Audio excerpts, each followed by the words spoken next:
Čau, mám tady pro vás nový motovlog a tentokrát bych vám chtěl ukázat drona, protože si myslím, že vlastně by bylo docela jako zajímavý to pojmout jako z takového jako hlediska jako motorkaření, protože ty drony se tady samozřejmě použít jakoby ne jako skvělé natáčení jako krajiny a tak dále, ale dá se to taky mimo jiný jako hrozně dobře používat na trackování nějaký osoby nebo nějakého objektu a tak dále.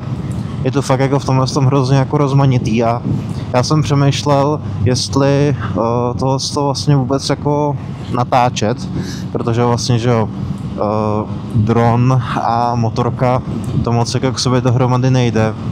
Takže jsem tak nějak jako nad tím přemýšlel, ale nakonec jsem si vlastně řekl, že by to mohlo být docela jako zajímavý to tady vlastně teda jako jistá rozebrat a já vám to vlastně ukázat, jak to funguje, protože já tady budu dneska testovat v podstatě takovou v úzovkách novinku a to bude vlastně to, že si ten ovladač k tomu dronu budu dávat na nádrž a vlastně takhle budeme v podstatě vidět, jak nás ten dron jako hezky trackuje a tak dále, takže to si myslím, že by mohlo být docela dost zajímavý. Asi bych teda mohl ještě říct, o jaký ten dron se teda jedná, takže konkrétně teda dneska budeme testovat dron DJI Mini 4 Pro. Je to v podstatě takový asi nejlepší jako dron, který si můžete koupit do těch, dejme tomu 250 gramů, což je skupina dronů, který vlastně nevyžadujou vůbec žádný jako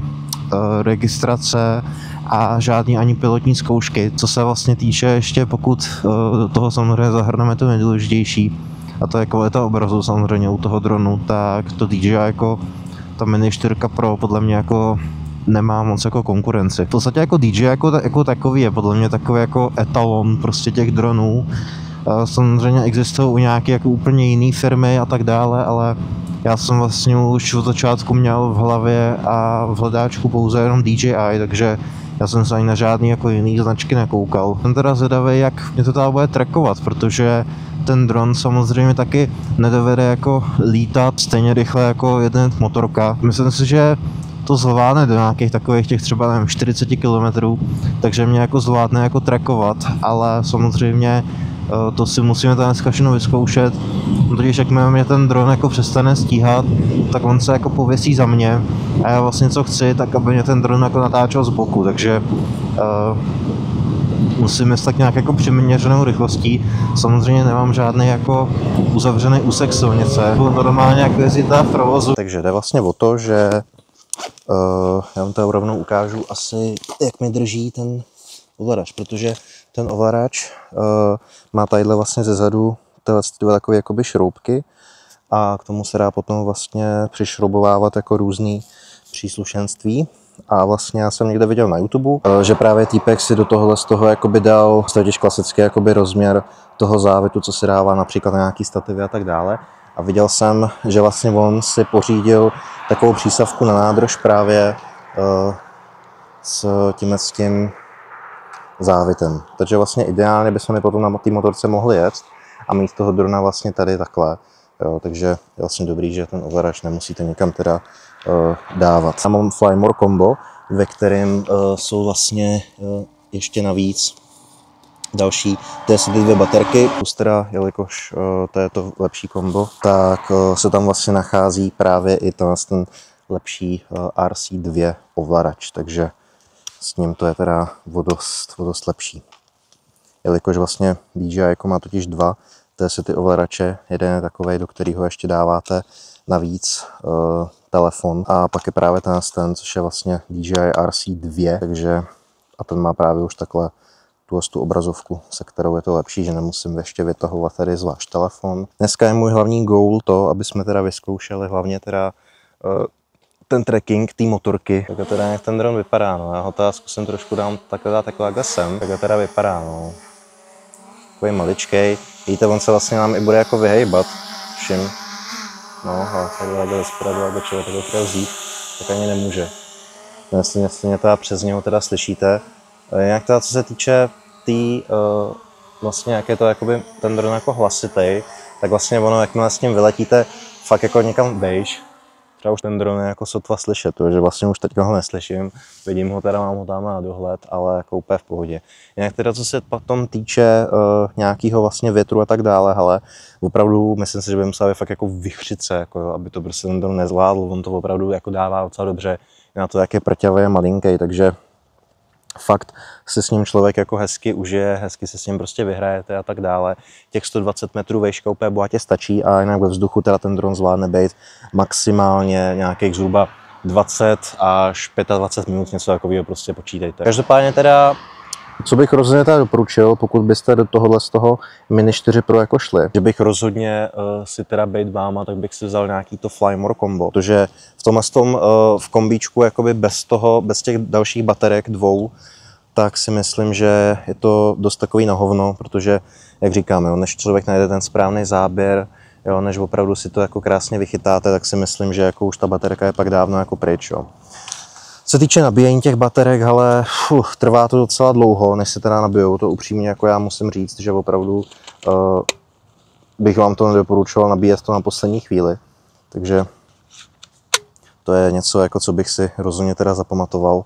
A jo, jinak teda, to je teda DJI Mini 4 Pro, tak teda vypadá ten droník takový malinkatej, vejde se do něj tuším až 256 gigová micro SD karta, 256 gigová micro SD karta, to bohatě stačí, já tady mám teda 128 giga a je to úplně, ale fakt jako bomba, jo, takže to stačí.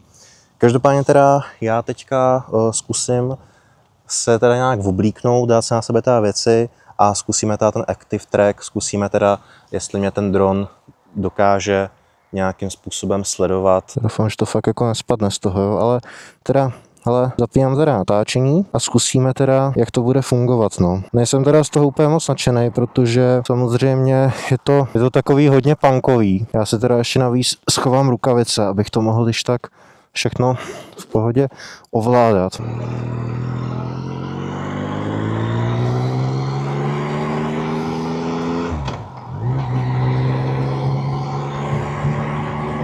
Ale už to nestihlo, no. Si s tím dronem teda jsem zpátky teda přeletím. No, takže jak je věc, tak ten dron teda úplně jakoby zase takhle jako nestíhá, teda, protože jako já jsem teda, ale zase tak moc teda rychle nejel teda upřímně. Ale ono, asi to prostě na to není holt jako stavěný, no. Tak to teda ještě jenom teda zkusíme.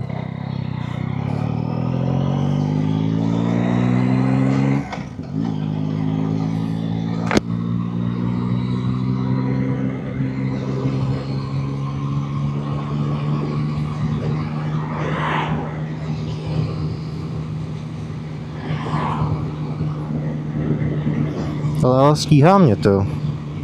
Teďka mě ten dron teda stíhá, jakože nestíhá. Já radši odchodím takhle do pole, by náhodou se něco stalo. Tak ať na poli. No a teda vidíte, že to má své limity. Samozřejmě bylo by to lepší to vyzkoušet někde na jako uzavřený jako silnici. Prostě by to člověk jako nějakým způsobem mohl jako líp vyzkoušet. Myslím si, že dobrý to asi jako je, ale je to asi spíš jako dobrý, když nějaký běhání a tak dále, no, na focus jakoby motorek. No jsem z toho takový trošku zklamaný, protože čekal jsem to teda lepší. Jako možná pravda, že mi tam třeba někdo tady bude psát, že jsem to měl přepnout do toho sport modu, že to by mě sledovalo a tak dále, ale já se toho sport modu prostě bojím, že se mi ten dron rozfláká. Já teda mám k tomu koupený ten DJI, ten Care Refresh, takže když bych s tím dronem jako nabořil a donesl bych ho celýho, tak nějak, tak bych vlastně měl dostat jakoby výměnou novej, ale, nebo opravený, ale nechce se mi to dělat, protože na to mám toho drona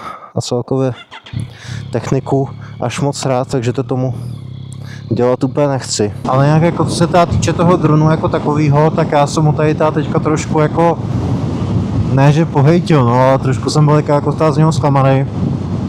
Ale jinak se na ten dron ale nemůžu vůbec jako stěžovat. No, na druhou stranu, já jsem teďka po něm chtěl věc, kterou on v podstatě jakoby ani jako, na kterou on není určený, jo, ten dron primárně, takže v podstatě jsem ho jakoby i tak jakoby dal do takového z toho testu a i tak to jako za mě teda zvládnul, jo, protože jsem měl nějakých, já nevím, 50 nebo 40 a ten dron mě furt jako docela hezky i stíhal, jo.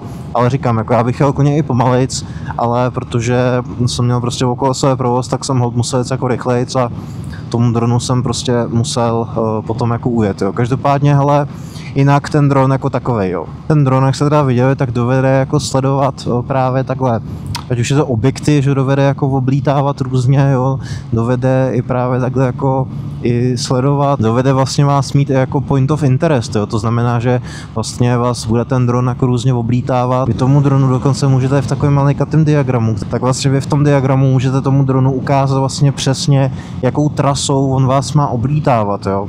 Dá se tam vlastně nastavit i výška, dá se tam nastavit i vzdálenost vlastně od vás a nebo z toho objektu, no jako fakt dost věcí.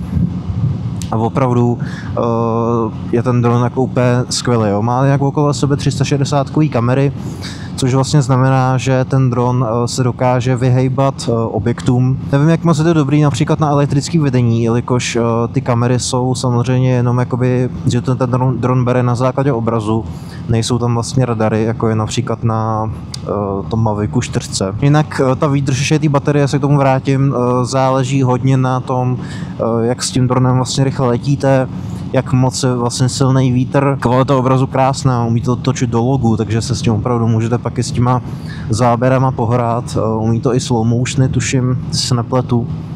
Takže fakt se s tím dá jako krásně vyhrát.